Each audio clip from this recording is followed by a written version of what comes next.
नमस्कार, study with Kailash Bokhra के channel में फिर से आपका स्वागत। अकबर के महत्वपूर्ण कार्य बहुत इंपॉर्टेंट, यहाँ से प्रश्न बन सकता है। दास प्रथा का अंत कब किया? 1562। अकबर ने हरम दल से मुक्ति कब प्राप्त की? 1562। तीर्थ यात्रा कर 1563।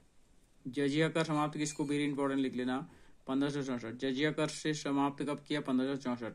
फतेहपुर सीकरी की स्थापना और राजधानी आगरा से फतेहपुर स्थान की 1571। इबादत खाने की स्थापना 1575। इबादत खाने में सभी धर्मों के लोगों के प्रवेश की अनुमति कब दी गई? 1578। इबादत खाने की स्थापना तो 75 में की गई, लेकिन सभी धर्मों में प्रवेश 1578 में दिया गया। मजहर की घोषणा 1579। दीन इलाही की स्थापना 1582। इलाही संवत की स्थापना 1583। राजधानी लाहौर स्थापित 1585। ठीक है, राजधानी फतेहपुर 71 और लाहौर 1585 में स्थापित की। दीन इलाही धर्म का प्रधान पुरोहित कौन था? अकबर। बहुत बार है। दीन इलाही धर्म स्वीकार करने वाला प्रथम और अंतिम हिंदू शासक, बहुत बार इंपॉर्टेंट, बीरबल। अकबर ने जैन धर्म के जैनाचार्य हरि विजय सूरी को जगत गुरु की बात दी। अकबर ने जैन धर्म के किस आचार्य को जगत गुरु की बात दी? तो जैनाचार्य हरि विजय सूरी को।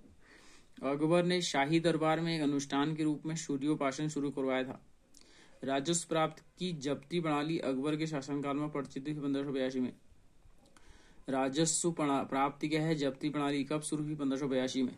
अकबर के दीवान राजा टोडरमल किस जाति का था? तो खत्री जाति का था। 1580 में उसने दहशाला बंदोबस्त लागू की। बहुत बार है कि अकबर ने दहशाला व्यवस्था कब शुरू की? तो 1580 में। कौन उसका प्रधान था? तो राजा टोडरमल। अकबर के दरबार का प्रसिद्ध संगीतकार कौन था? तानसेन। तानसेन किसका दरबारी था? अकबर का। अकबर के दरबार के प्रसिद्ध चित्रकार कौन था? अब्दुल समद। बहुत इंपॉर्टेंट है, ठीक है। दशवंत और बसावन अकबर के दरबार के चित्रकार थे।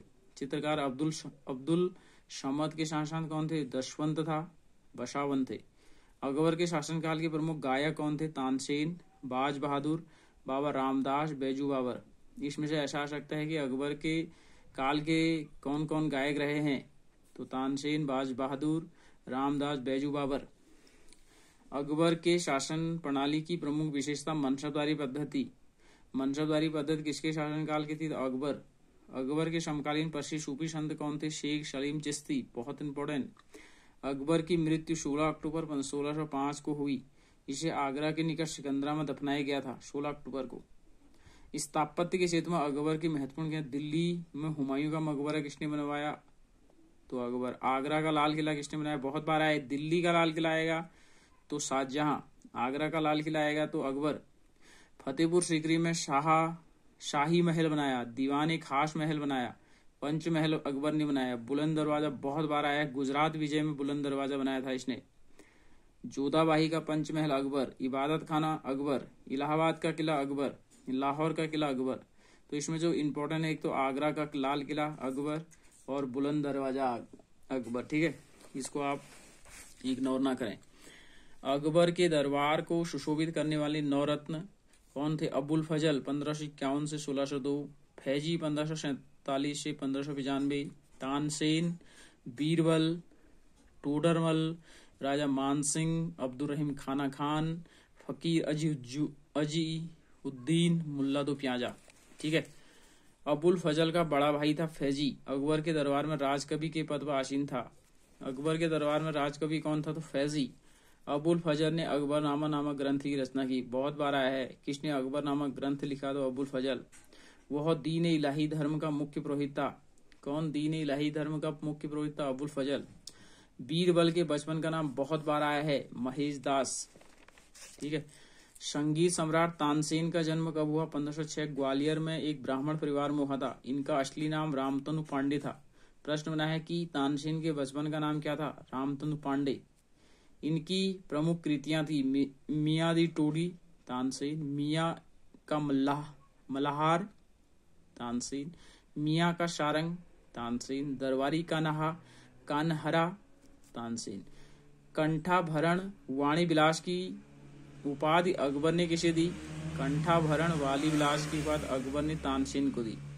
तानसेन अकबर के दरबार में आने से पूर्व कहाँ था? रीवा के राजा रामचंद्र के आश्रय में था। बहुत बार आया है कि तानसेन अकबर के दरबार में आने से पूर्व कहाँ का था? तो रीवा के राजा रामचंद्र के आश्रय में था। अकबर के काल में स्वामी हरिदास भी एक महान संगीतज्ञ थे। ये वृंदावन में रहकर भगवान की उपासना करते थे। एक मत के अनुसार हरिदास तानसेन के गुरु थे। तानसेन के गुरु का नाम क्या था? हरिदास। जबकि कुछ विद्वान हरिदास और तानसेन दोनों को मानसिंह तोमर का शिष्य बताते हैं। यह भी प्रचलित है कि हरिदास का ज्ञान सुनने के लिए अकबर को उनकी कुटिया पर जाना पड़ता था, क्योंकि उन्होंने अकबर के दरबार में जाने से मना कर दिया था।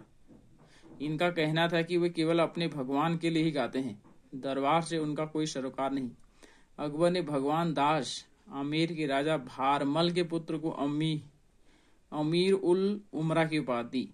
बहुत बार आया है कि भगवान दास को अमीर उल उमरा की उपाधि किसने दी? तो अकबर ने दी। यूसुफ फजाइयों के विद्रोह को दबाने के दौरान बीरबल की हत्या कर दी गई।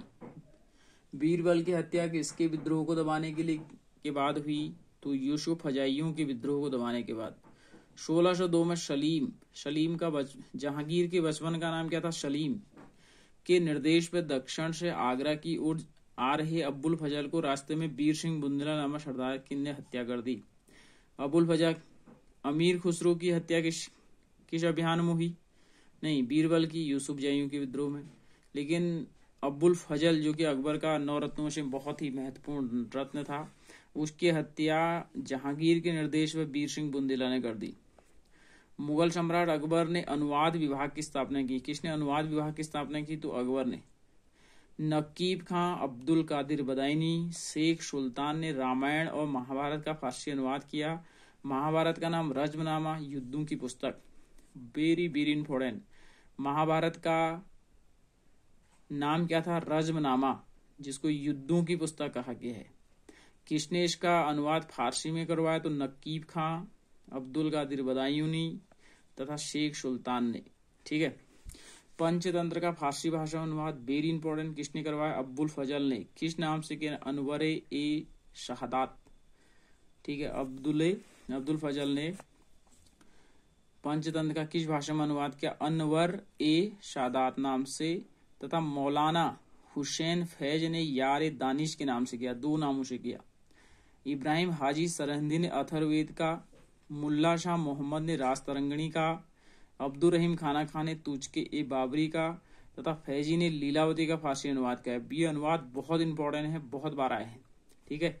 अथर्ववेद का इब्राहिम सरहिंदी ने, मुल्ला शाह ने रास्तरंगिणी का, अब्दुल रहीम खान ने तुझके बाबरी का, फैजी ने लीलावती का। नल दमंती, फैजी ने नल दमंती का। ठीक है। अकबर के काल को हिंदी साहित्य का स्वर्णकाल कहा जाता है। किस मुगल काल के शासन काल को हिंदी साहित्य का स्वर्णकाल कहते? तो अकबर ने बीरबल को कविप्रिय और नरहरि को महापात्र की उपाधि दी। कविप्रिय किसे कहा गया? बीरबल को। महापात्र किसे कहा गया? नरहरि को। बुलंद दरवाजा का निर्माण अकबर ने गुजरात विजय के उपलक्ष्य में किया। Very important. 4 बाग बनाने की परंपरा अकबर के समय शुरू हुई। वेरी इंपॉर्टेंट कि 4 बाग बनाने की परंपरा किसके समय शुरू हुई? तो अकबर ने शीरी कलम की उपाधि अब्दुल समद तथा जड़ी कलम की उपाधि मोहम्मद हुसैन कश्मीरी को दी। शीरी कलम की उपाधि किसको दी? अब्दुल समद को। जड़ी कलम की उपाधि किसको दी? मोहम्मद हुसैन कश्मीरी को दी। इस प्रश्न को इग्नोर ना करें। शीरी कलम अब्दुल समद, जड़ी कलम मोहम्मद हुसैन कश्मीरी को दी। मुगलों की राजकीय भाषा क्या थी? फारसी। अकबर नक्कारा या नगाड़ा नामक वाद्य यंत्र बजाता था। प्रश्न बनाया है कि अकबर किस वाद्य यंत्र को बजाता था? तो नक्कारा या नगाड़ा। मुगल वंश का कौन सा शासक अनपढ़ था? तो अकबर। ये बहुत इंपॉर्टेंट है। तो अकबर के बाद हम आते हैं अकबर के वो जहांगीर पर। कल हम जहांगीर के बारे में चर्चा करेंगे। तब तक के लिए इजाजत दीजिए। नमस्कार।